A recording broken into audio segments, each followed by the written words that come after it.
Cześć, nazywam się Radek Orszewski i zapraszam Was na Kanban przy kawie. Podcast o tym, jak zwinnie, sprawnie i efektywnie zarządzać pracą.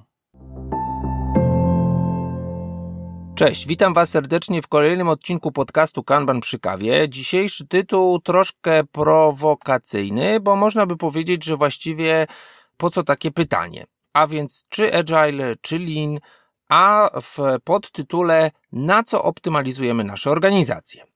Jeśli zajmujecie się właśnie organizacją pracy, usprawnianiem, to zapewne znane są Wam zarówno terminy zwinności, a więc Agile, jak i zarządzania szczupłego, a więc Lean. W historii podcastu, w 2 odcinkach, do których znajdziecie odniesienie również w opisie tego epizodu, staraliśmy się odpowiedzieć na pytanie, czy Kanban, czy metoda Kanban to jest coś, co jest w zgodzie lub sprzeczności z którymś z tych podejść, a więc podejściem zwinnym i podejściem szczupłym. I właściwie starałem się Was przekonać do tego, że Kanban jako metoda ma zastosowanie czy może pomóc w zarządzaniu pracą zarówno w jednym, jak i w drugim podejściu. Natomiast sprowokowany ostatnio ciekawą refleksją zapisałem sobie ten temat, że właściwie może powinniśmy zacząć sobie odpowiadać na pytanie trochę głębsze, a może o krok wstecz, a więc na co my właściwie optymalizujemy nasze organizacje. Dlaczego? Bo bardzo często jest tak, że gdzieś słyszę sfrustrowane osoby w rolach Scrum Masterów, Agile Coachy, które mówią, no właściwie chce się od nas tej zwinności, ale robi się coś innego. No właśnie, co innego, bo wydaje mi się, że przede wszystkim powinniśmy sobie powiedzieć, na co my chcemy zoptymalizować działanie naszej organizacji. To nie zawsze musi być ta sama rzecz przez cały czas jej istnienia, raczej rzadko tak by było. Z drugiej strony chcemy sobie powiedzieć, że nie da się osiągnąć optymalizacji na kilka, a na pewno wiele różnych czynników wartości naraz.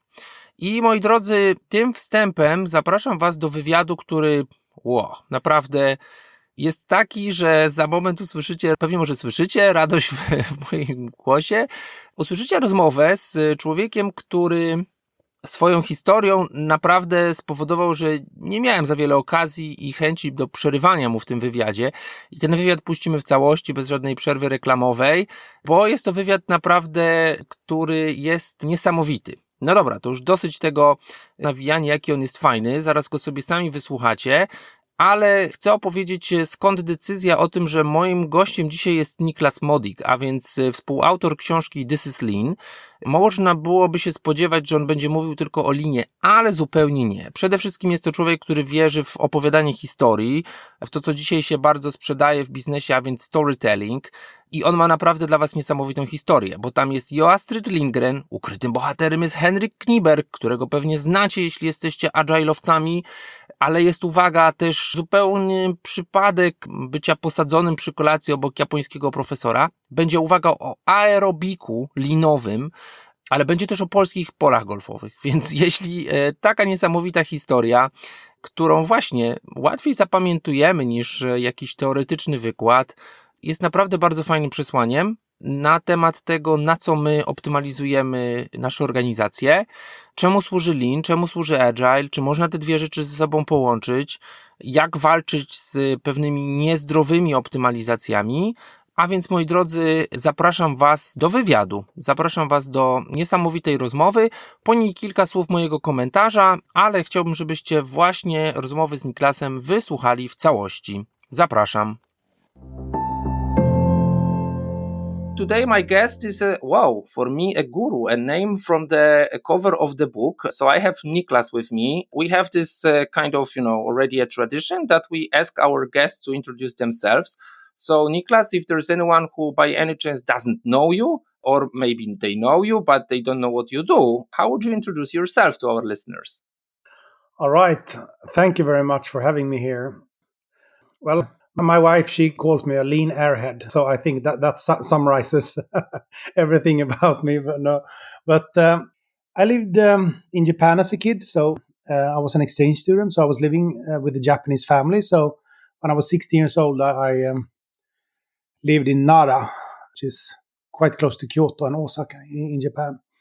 I didn't speak any English. So I lived together with them, and I went to a very traditional Japanese high school. So, they gave me 7 private teachers in Japanese that had 2 tests each. So I had 14 tests in Japanese every week for a year, which in the beginning I hated because I wanted to be Karate Kid. I went there because I wanted to do, I was hoping that my father would train me in the backyard, but he played trombone. So there was no training or no Karate Kid. But that influenced me a lot since I learned Japanese and got into the Japanese culture, and I also was forced to enjoy studying. I didn't study so much before that. So given that, then I learned Japanese quite well. And when I started university, it was very natural for me to continue. So I did summer internships every summer there, and I was there during my master's. And after my master's, by different reasons, I also wanted to get into research. And at that point, I was actually my former girlfriend. She was a aerobics instructor, so dance instructor, and she brought me to one of her classes. And she said that, "Hey, try this class." And I tried it out, and I said, "Well, that wasn't so difficult." And then she said, "Well, you should try dance aerobics. That was the most difficult one." Try that. I didn't. I wasn't able to follow the choreography at all. But I challenged her, like, I'm going to be able to follow this choreography before the summer. So me and my friend, we started to take dance classes first a few times a week, then every day, and then 2 times a day. So, and that was quite similar to, I was into martial arts for 10 years. So it's quite similar to move your body, a round kick or a pirouette. It's more or less the same. So, but then I was just about to finalize in my master's. And then one of my aerobics instructors said, "Hey, Niklas, you should become a teacher, a dance teacher, because I like your moves." And then I was like, all right, this is what's gonna go. So I was finished with my master's. I had an offer from a management consulting firm and from Sony Ericsson that was just established. So I said, sorry for that. I'm not going to McKinsey. I'm not doing Ericsson. I'm going to become aerobics instructor instead. But what was quite fun was that I started to teach dance classes, but I realized quite fast that people don't understand me. They're just standing and they felt stupid and they didn't get any exercise. So then I said, well, maybe I should start learning from the best instructors. So I started to systematically take classes from the leading dance instructors in Sweden. I think I studied and wrote down how they were teaching 43 different instructors. And then I packaged that. And since I had a master's in lean and operation strategy, I started to apply lean in the teaching process. And I developed my own concept called value added aerobics, where I said that this is how you optimize dance teaching processes to make everyone understand. So it was very much about how to break down a complex choreography into small changes. So I got actually a sponsor contract with Nike, and I was traveling around in the world teaching dance teachers how to teach dance classes in a pedagogical and a value adding way. And in the middle of that, I did that for 2 years. And then I met my professor. And then he was like, "Oh, so what are you doing?" And I said, "I do lean aerobics." And he was just laughing. And I started to talk with him about, like, so different when you start optimizing a service process, because people, they don't want the optimal class, because I could optimize my whole class so everyone understands, but that is not valuable because people don't want to understand everything. They want to feel that this is harder than I can actually manage. So it's a little bit not so intuitive as it is within manufacturing. And then he said, "Niklas, that is actually what many authors or researchers are now discussing. What is lean service? So why don't you come into the PhD program and write about lean service?" And I said, "Yeah, that's what I'm going to do." So then I started in 2004, 2003. Yes, 20 years ago. But no company talked about lean, or especially not lean service. And then by coincidence, I met Fujimoto, who is, yeah, he was part of the first study that MIT led, that lately then wrote or summarized the findings into The Machine That Changed the World. So, but he was at a professor at the University of Tokyo, so he was the one who opened up the doors to Toyota in the first place. And I met him, and he was accidentally at a dinner at Stockholm School of Economics, and they said, "Oh, well, Niklas, he speaks Japanese. Put him behind the Japanese, next to the Japanese professor."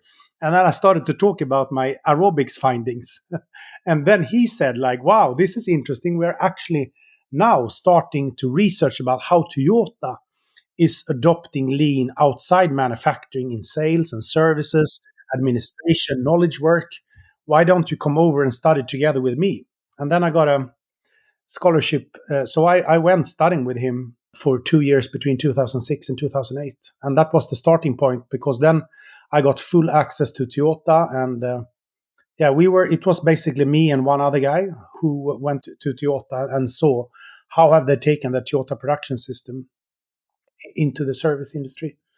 So that was the starting point. And then since then, I've been doing that. That was 2006 and 2008. So it's 15 years ago since I was there. Then I got back, and we wrote this book, This is Lean. That was also a coincidence. It was actually a guy from the Swedish government who said, "Lean is spreading everywhere, but we don't know what it is. Can you guys write a book about it that is easy to understand?" And then me and my professor said, "Okay, let's do that, but don't write it as a classical management book. Let's get inspired by, Astrid Lindgren and storytelling." And I read many of these novels. Da Vinci Code, I read the first chapter 10 times to see how do you capture or the interest of people. So we wrote that in a little different way. Yeah. During a summer, it wasn't something that we really planned for. It was like we set off a week and we wrote like 16 hours every day for 2 weeks, and then it was more or less done. And we based it on things that we have been talking about and so on. But it was really, we didn't have any plan at all. It was just, okay, let's write a short, easy to read book. So that was fun. And we're really happy that is have been received. And I think it's now translated into 20 languages. So that was very much the starting point of getting access to a lot of other people, because without the book, you're basically unknown. So it has given me amazing opportunities to meet amazing companies and amazing individuals and just talk. I mean, like you inviting me here to this pod, I'm really humble and grateful for that. So it was fun. And I left academia 2015, I think, because I felt that my personality wasn't the best for academia. I was really bad writing academic articles because I think many do it better, but I didn't see the purpose, because you wrote an academic article for other academics.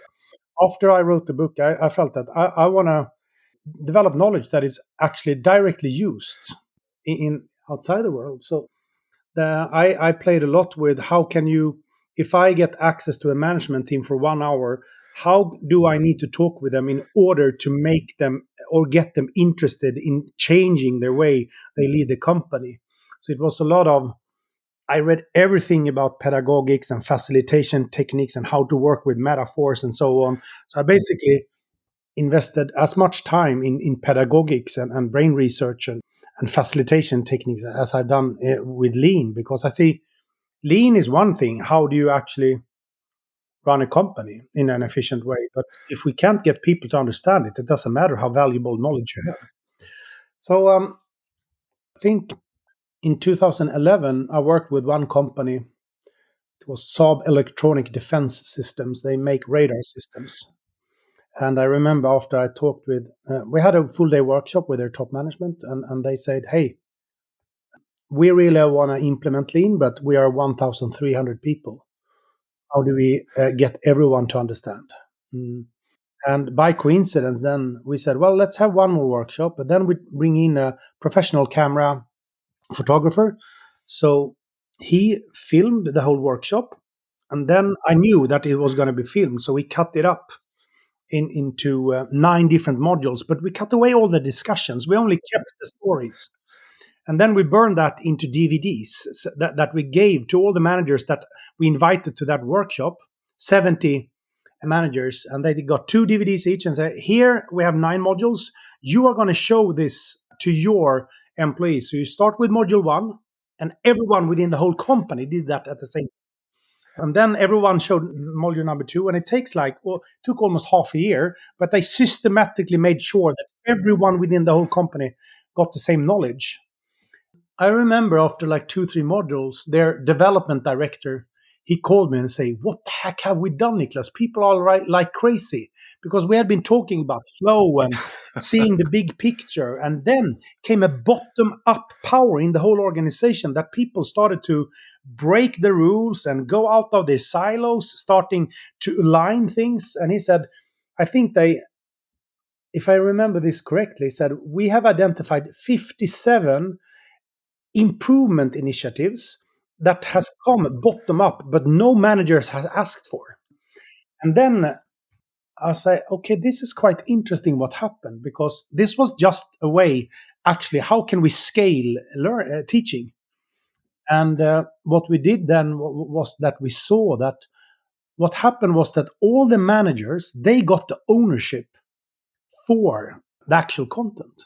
Since they had the DVDs, they showed it, and they led the discussions with their people. And what also happened was that everyone got the same knowledge at the same time. And it created such a great power in the organization. So I started to experiment with e-learning and scalable training programs. And that's basically what I do now. I have a company called HUPS, which stands for Human Upscaling and Human Upskilling, which is basically how to involve everyone and build the people in the organization. So our vision is to develop self-improving organizations. So we basically train organizations within Lean and Agile, and it me and maybe you know Henrik Kniberg. Sure. Yeah, so he and me, we founded the company 3 years ago. So he has taken his Agile thinking, I've taken my Lean thinking, and we have developed this company where we try to develop scalable transformation programs. I'm the CEO of that company, and we have 18 employees. So that's what I do now. Niklas, what a story. I seriously hope for some interesting, facts from your past, but I'm trying to wrap my head now around, everything. The choreography and Astrid Lindgren, and now Henrik being in the story. I'm pretty sure lots of our listeners know Henrik for sure. He's been, speaking at many Agile conferences in Poland in last years. Oh my, but I love it because you said the stories are sticky, right? We remember stories, we remember metaphors, we remember narratives. This is what is striking from This is Lean, that it starts with very emotionally engaging story, right? Of someone who is afraid of, health conditions, right? And how am I going to get through it? Which is, It's what really resonates with many people. And this is what we remember. And I believe what you just described with this scaling learning, this is something what many people in my profession, many people of our listeners who are Scrum Master, Agile coaches, change agents, this is they dream for, right? How do we teach all the people at once the same basics? So we empower them, we energize them. So preparing for this interview, I said, I'm probably somewhere say that I don't expect you to give us the silver bullet for transformations, but I think you already did. I mean, get the management buy-in, but also encourage people to empower them, right? To come with the initiatives for the changes, like you said, and so on. Oh my, this is the beginning I didn't expect to. So thank you very much, Niklas. Great story. You mentioned that now at your company you mix or you combine both lean and agile approaches. Of course, probably majority of our listeners, the podcast listeners, identify themselves with more agile movement than lean movement. Although you mentioned knowledge work, services work, where lean can be also applied. On the other hand, we see that agile becomes a smelly word, right? So people say, oh, everything is agile. Agile is there for so many years. It doesn't really work. In your book, you also mentioned that if you let's just say Google for term lean, you find lean connected to everything, right? But does it mean that lean is actually there, that it's helping everywhere? What's your point of view, or what's your experience with Agile? Do you see it as a burnt term that, it's abused, it's overused, or it's still actually needed there? It's a good question. And for me, I let go of the lean term almost 10 years ago, saying that I'm implementing lean or spreading lean, because I can see that when we hang up knowledge or connect knowledge to a concept, it can be good in the beginning because it can get a hype and people get interested and we're going to do lean or agile and so on. But after some time, it becomes so popular, so becomes really blurry. What is the concept and what is the concept not? And that became a very big problem with lean, because lean in itself, I mean, it's the most spread management philosophy, probably together with Agile. But I mean, it's one of the most spread management philosophies of all time, and the principles behind Lean won't change in 1,000 years. It's about developing customer-oriented and flow-oriented organization.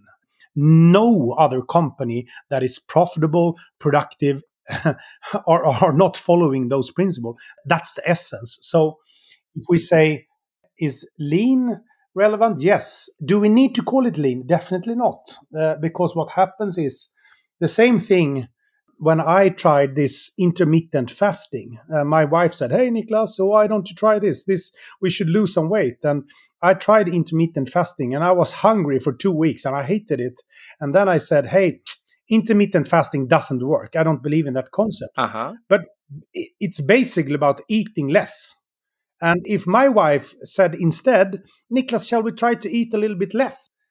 and I didn't manage, I can't say, "I don't believe in the concept eating less." Well, of course, I can make that change, but then I'm more focused on the principle eat less, because basically all health concepts is about eat less and move more. I mean, but since I had the concept, I could blame the concept and say, "I don't believe intermittent fasting." And that is exactly what happens when organizations start applying lean, or now then agile. Because I believe that agile, of course, it's about continuous testing and I mean, it's a way to innovate. I mean, it's not that someone said agile doesn't work. I mean, it's as stupid to say innovation is not relevant any longer. Okay, if you think that, that's fine for you. But so the base concepts are there. But for me, really important to see, why have these two concepts been developed? I mean, lean comes from manufacturing in a setting where Japan didn't have any resources. So they didn't have any access to raw material, they didn't have access to anything. So they basically were forced to develop flow and optimize the flow, because they couldn't take a risk that they delivered bad quality, and they had to develop the car and produce the car fast because they needed to get in the cash. They, by different coincidence, developed lean, and it's basically about optimizing processes where we know what the outcome is. While agile, I mean, it's developed in an environment where we don't know what the outcome is. We have an hypothesis, sometimes a really valid hypothesis, sometimes we have no clue, but we have a direction. Like, this is where, how do we get closer to actually knowing? Well, there, agile is absolutely amazing. Are we going to stop with working with agile ways of working? Absolutely not. But do we need to call it agile? Well, if it becomes a negative term where people can blame the concept, yes, maybe we should rather talk about continuous innovation and iterative testing and so on. I mean, it's like, I got a question some years ago at LinkedIn saying, "Hey, Niklas, you have been working with lean. Which is best, agile or lean?" And then I was like, okay, then I wrote, I remember, if my wife says, "Niklas, I'm hungry, I want a salad," I can use lean to optimize the salad process, meaning understanding what does she want, and what is quality, and how can I make it fast, cheap. And it's like lean is perfect to optimize the salad production process. But if my wife says, "Hey, Niklas, I'm hungry," and I say, "What do you want?" and she says, "I don't know, but I'm really, really hungry," and my wife gets quite nasty when she's hungry. So it's important for me to identify what does she want. If I were then to take a standardization and say, "Well, I produced a salad," then it's quite stupid, because then I try to standardize a process where I don't know what is the actual outcome. Here we then have Agile, where we can testing hypotheses like, do you want the pizza, do you want the pasta, and how fast can I come to the conclusion to identify what does she want, and what is right for her, what is effectiveness, and what is the right thing. Here Agile is amazing. Lane is definitely not amazing there. But then we have these two situations: I want a salad, or I'm hungry. We need lean, that's the salad one. I'm hungry, we need to identify what she wants. Here we have Agile. And then I was going back. So when you say what is best, it's the wrong question to ask, because we need ways of working in both situations. Sometimes we know what the end outcome is, sometimes we don't. But it's really stupid for me if my wife say, hey, I want a salad, and I start to iterate and say, oh, test different hypotheses. She just wants the salad. Or if she's hungry and I have a standardized salad process, and I say, no, you get salad. But she said, we had salads for 4 days. I don't want the salad. That is also stupid. So it's not about the concept. It is about to understand the nature of the need.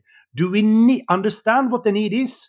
Well, then optimize the process, because you shouldn't iterate and have a hypothesis testing when you know what the end need is. But if you don't, then you can optimize your testing or innovation process. So for me, Lean and Agile, they were, I mean, developed in completely two different environments, but we need both.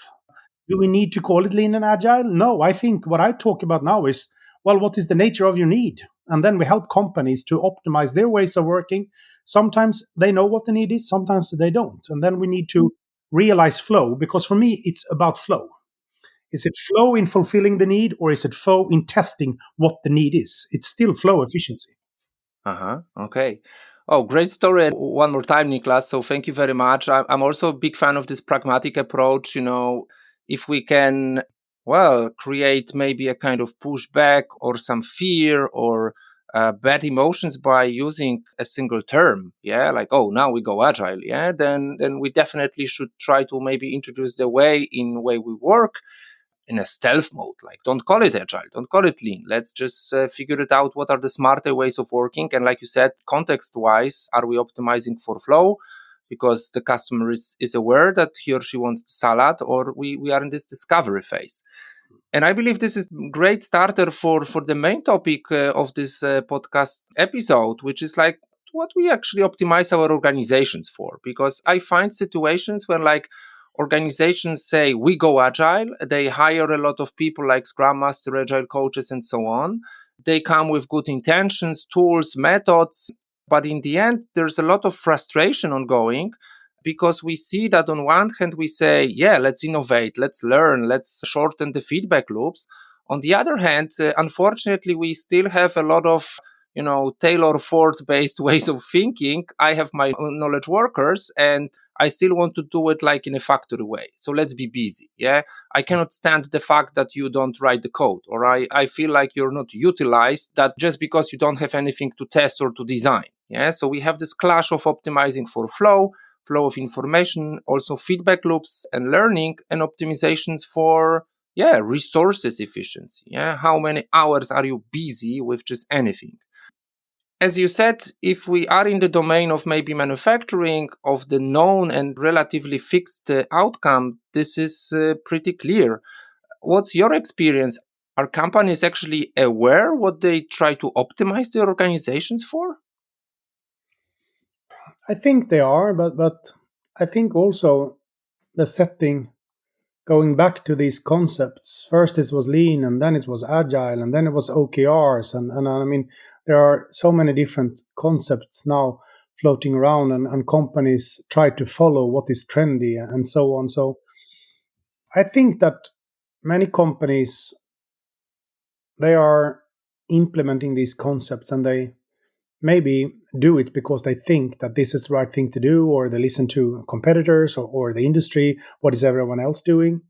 And I think that setting is a little bit problematic, because that is, again, then we're over focusing on the concepts, like we implement lean or we implement agile.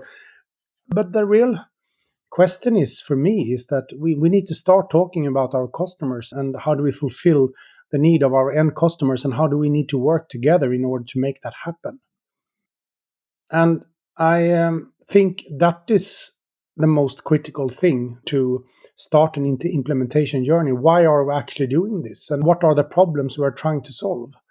A concept doesn't solve a problem. A concept can, in one way it does, but the concept, it's not a goal in itself. It's basically just a way to solve a problem. So I think that is the challenge. And many organizations then, they say, oh, now we're implementing Agile. And then that is the purpose. But instead, I believe that it's more important to say, well, we have this problem. We are developing in a too slow way. We are not working, for instance, with minimum viable products. We have these long development loops where we don't get feedback from our customers until a half a year, or we don't work together. The development team is sitting in one room, but the people working with our customers in another room, they don't talk together. Those are the real problems that I think that we should tie up the implementation around. So for me, I think it's always critical to start focusing on what is the business need and how can we solve it. And as I said, sometimes it's about standardizing processes or developing efficient end-to-end flows. Get away from silo thinking. Here, lean is amazing.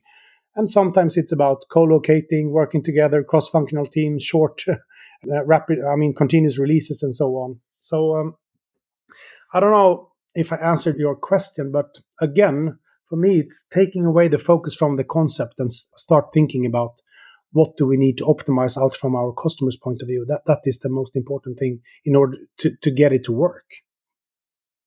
And maybe one of the toughest questions that I deal with in the, let's just say, software industry, but not only software, but all services or knowledge work.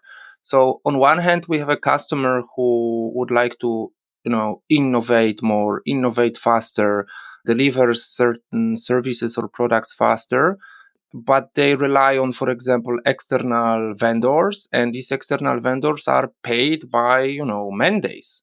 So this is a clear clash of we want value and we want busyness, because busyness brings us as a vendor, as an external provider, the longer we do it, the more we have, right? So have you ever seen situations like this, or maybe try to solve similar challenges? Yeah, I think that, now we're talking about this intersectional. Are we optimizing, when we say let's become more efficient, are we optimizing resources, the utilization of our resource, or are we optimizing from a customer point of view, meaning the flow? And I think that we have situations where people are stuck in optimizing their resources, and I think that is natural, especially if you're a consultant. That's basically how you make your living. I want to be able to send invoices for all my hours every month. That's basically the best case scenario. And I think the only way to do this is that you need to look at the whole system. I work basically with lean, and if we try to optimize lean in one function or one part of the company, it becomes the same. Because if I'm gonna optimize lean in, for instance, procurement, then I can maybe optimize the procurement process. But if they are still optimizing the procurement process in order to make the cheapest procurement ever, then it doesn't mean that it solves a problem on a higher level. I was working with this construction company. Then they were really optimizing different parts of the company, and the procurement department saw that, hey, when we build this office, we can save like 1 million euros if we change suppliers of the foundation of the building because it's cheaper. And then they did that, and they were kings and queens when they did that. But once they built the whole building, they realized that that foundation wasn't stable enough. So they had severe problems with the stability. So they had to break down the whole building and build it up again with a new foundation. And that costed 50 million euros. So if we think about what do we optimize, is it the procurement process or is it the whole project? And I think it goes the same with Agile. We can't implement Agile where it becomes the single resource decisions, shall we do it or not? We need to take the system and see, hey, we need to develop a better flow. And that means that we cannot be super busy. If we are super busy all the time, then all our features will take longer time and we will be stuck in basically not developing anything because we are just maximizing utilization. So it's just the wrong way. And in order to see that, we need to see the big picture. We need to involve everyone that actually have their hand on the end customer who can say, what do they want? So I definitely think that, I mean, maybe before Agile, now I'm in an area where I don't know so much, but before Agile, we had this waterfall, and then it became cross-functional teams. And I think cross-functional teams are amazing, but still, if we say that the developers have cross-functional teams and they sit one part of the company, but the other part of the company that are not working with software development, they are not co-located. My understanding now is that the developers should sit together with everyone. At least, I mean, we are a software. We're developing a training platform, a transformation. LMS, learning management system. What we are trying to develop is a transformation management system, meaning how can we lead transformation? So we have developers, but the only thing I've learned is that the closer I can be with our developers, the better product we can create, because Wow. one part of the product is the platform, but one other part is all the films that we create that is on the platform describing things. And it's together, the platform and the films, that is the product. So for me, cross-functional teams, I mean, I think this is really interesting. How can we create a company where everyone is co-located and the only focus we have is the end customer?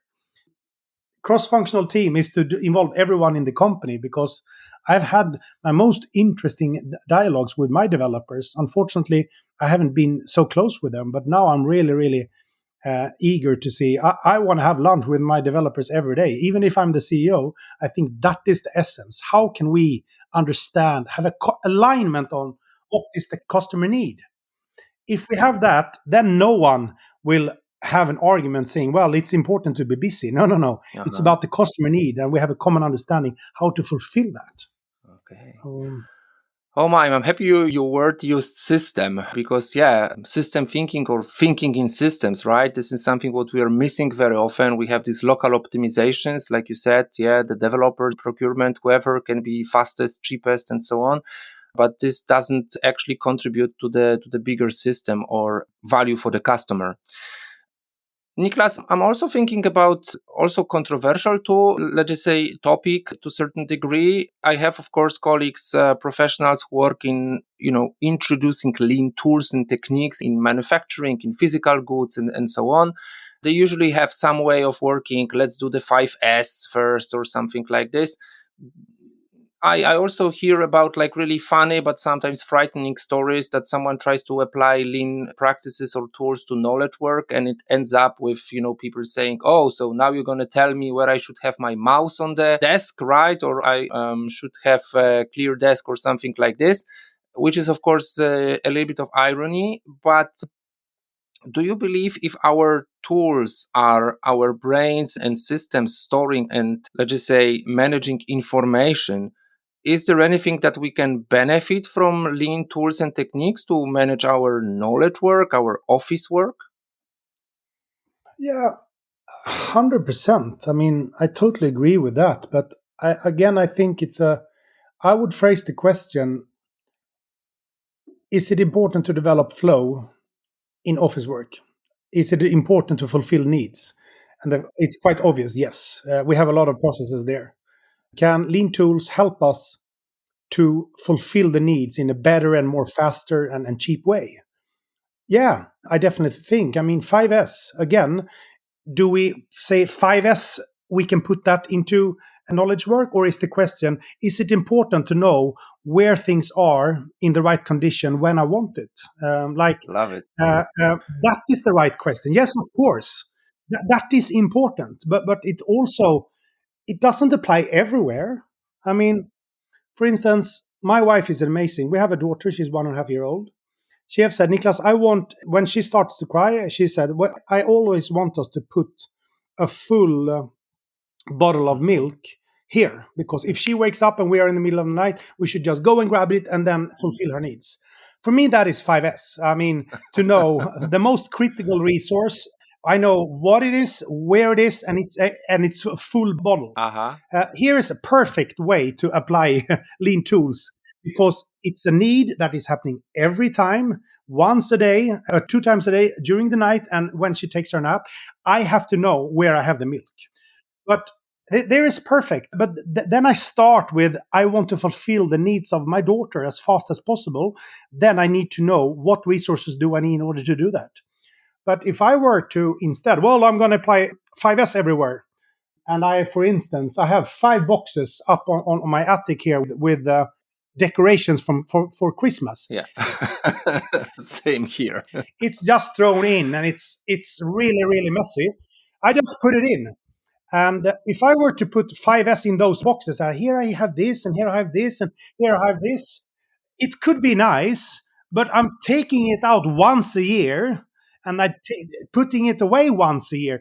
I don't need to have 5S there. It's just stupid to put them very neatly in the box. I just throw them in the box, and when I need it, I take everything out and I put it in the place. That's good enough. I don't need to say everything should be in order.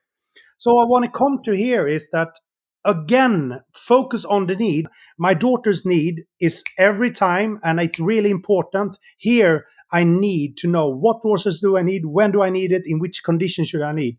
My Christmas decorations, I don't need 5S because it's once a year and it's okay. It's almost a little bit nice to open up that box and see where is everything. So we have to think about what need are we fulfilling. If it's a nature of the need is that we need to access the resources immediately, then of course we need 5S, because 5S is basically saying have the right resources at the right place in the right condition exactly when I need it. And that is a prerequisite for flow. Great.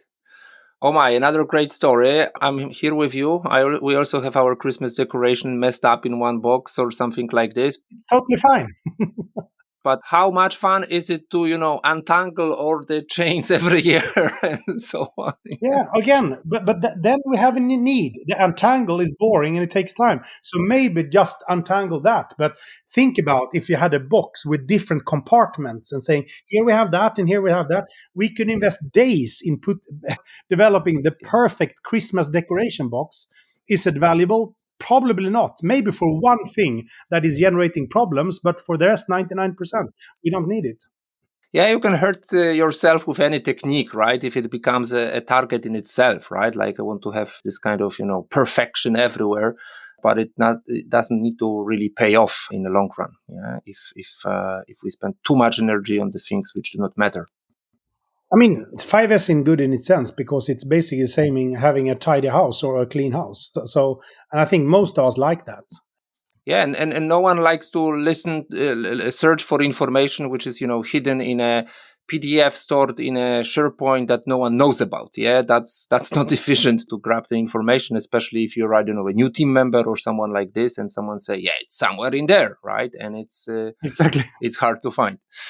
Oh my, Niklas, great stories. I'm pretty sure our listeners will find them really inspiring. Definitely I did. So thank you very much for finding so much time for us. One interesting story for maybe the end of the interview, more private one. When we started arranging for this interview, you sent me a picture from Poland. Yeah. Yeah, you've been to Poland lately? What's behind the story?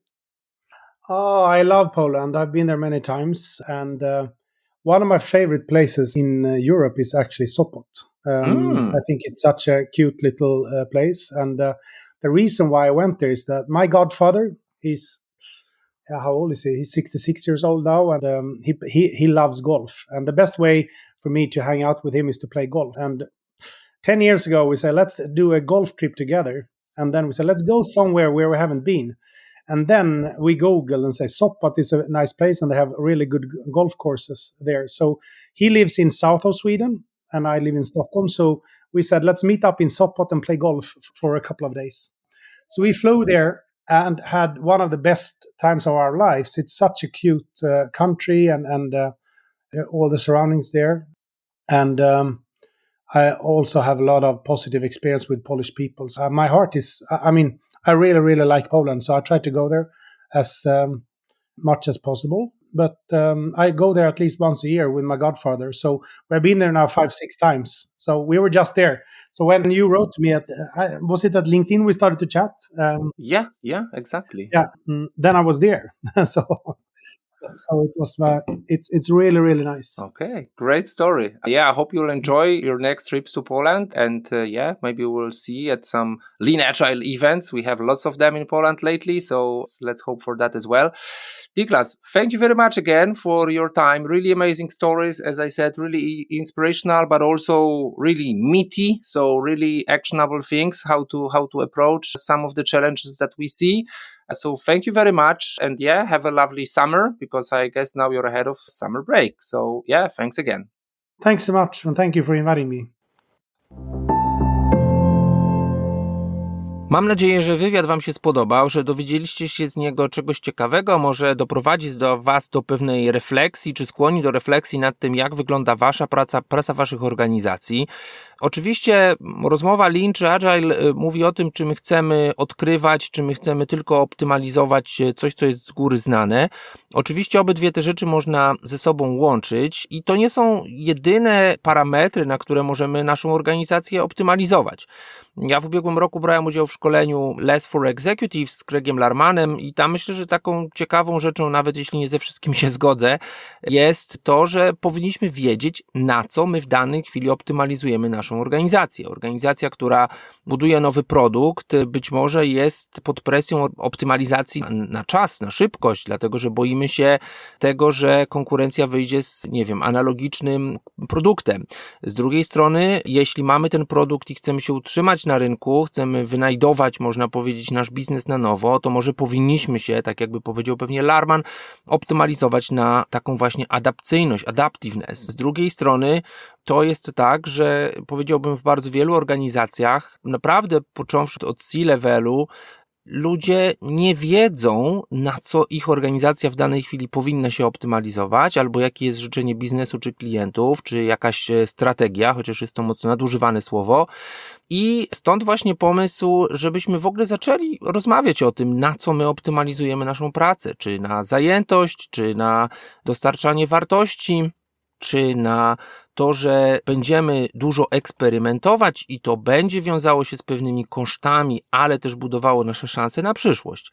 Być może wśród Was, słuchacze i słuchaczki, te tematy są oczywiste, ale ja bym powiedział, no właśnie, jeśli są oczywiste, to pytanie, czy one są tak samo oczywiste dla osób w zespole, z którymi pracujecie, dla menedżerów tych ludzi, dla właścicieli biznesów, dla osób, które stoją na wysokim szczeblu zarządzania czy decyzyjności w organizacjach, bo bardzo często niestety będzie tak, że ten przekaz jest niejednorodny, tego przekazu, na co my optymalizujemy naszą organizację, właściwie nie ma na niższych poziomach, tak? To znaczy właśnie znowu mamy ten taki dyskurs pomiędzy my na poziomie C-level mówimy o tym, że chcielibyśmy, żeby organizacja była taka czy inna, albo może właśnie powinniśmy to przetłumaczyć na język, na co zoptymalizowana, bo jak powiemy, że chcemy, żeby nasza organizacja była zwinna, to właściwie niewiele znaczy. Ja bardzo często wtedy pytam, a co wy byście chcieli osiągnąć, tak? Jaki jest outcome tego, bo jak poznamy ten outcome, to znacznie łatwiej będzie nam opowiedzieć o tym, na co ta organizacja chce się w danej chwili optymalizować. Kiedy zejdziemy, można powiedzieć, do okopów, do zespołów, do specjalistów, którzy pracują, oni zupełnie mogą nie mieć pojęcia o tym, na co wysokopoziomowo, chociażby na poziomie czy w warstwie życzeń, dana praca ma być zoptymalizowana. I oczywiście będziemy mieli tutaj rzeczy ze sobą zupełnie niekompatybilne. Jeżeli zależy nam na szybkości dostarczania wartości, a niekoniecznie zajętości ludzi, to oczywiście podejście tutaj jak najbardziej kanbanowe, wiążące z tym, że chcemy dostarczyć jakąś jednostkę wartości, coś, co jest w stanie wygenerować przychód, wygenerować informacje, zweryfikować hipotezę, jest ważniejsze niż to, żeby wszyscy byli ciągle czymś zajęci, tak? To jest jeden z mitów oczywiście takiego przełożenia, powiedziałbym, linu produkcyjnego na pracę intelektualną, albo też mitów związanych z tym, jak metoda Kanban jest czasami rozumiana. Stąd ja bym chciał zostawić Was z takim trochę mentalnym, a może nie tylko, zadaniem domowym. Zastanówcie się, czy idąc na następne retro, na planning, może po prostu w jakiejś rozmowie przy kawie ze swoim zespołem, zapytajcie, czy oni wiedzą, na co ich organizacja w danej chwili jest zoptymalizowana. Spróbujmy sobie zadać to pytanie w kilku różnych miejscach, przy kilku różnych okazjach, osobom na różnym właśnie poziomie zaangażowania w naszej firmie, bo może się okazać, że usłyszymy właśnie zupełnie różne rzeczy, a może w ogóle nie usłyszymy nic. Może nie ma świadomości tego, że nasza organizacja, żeby odnieść sukces, to ten sukces powinien być określony jakimiś miarami. Te miary to mogą być właśnie jakieś wskaźniki tego, czy my się skutecznie lub nie, bardziej lub mniej optymalizujemy na którąś z tych rzeczy, tutaj o których powiedzieliśmy dzisiaj, a może na coś jeszcze innego. Jeśli znajdziecie ciekawe przypadki na to, na co Wasza organizacja jest zoptymalizowana, na inne rzeczy niż te, o których mówiliśmy tu dzisiaj. Jeśli używacie do tego podejścia zwinnego czy podejścia szczupłego, koniecznie dajcie znać. Jest też ciekawa nowa funkcja. Jeśli słuchacie tego podcastu w Spotify'u, to tam w odtwarzaczu na aplikacji mobilnej możecie zadać pytanie albo zostawić komentarz bezpośrednio pod epizodem. Ja z przyjemnością te komentarze będę przeglądał i na pytania odpowiadał. I tyle, moi drodzy, na dziś. Zostawiam Was więc, to trudne zdanie, z taką właśnie refleksją, takim zadaniem domowym i zapraszam do kolejnego odcinka za około miesiąc. Do usłyszenia. Pozdrawiam, przypominam, mówił Radek Orszewski. Cześć.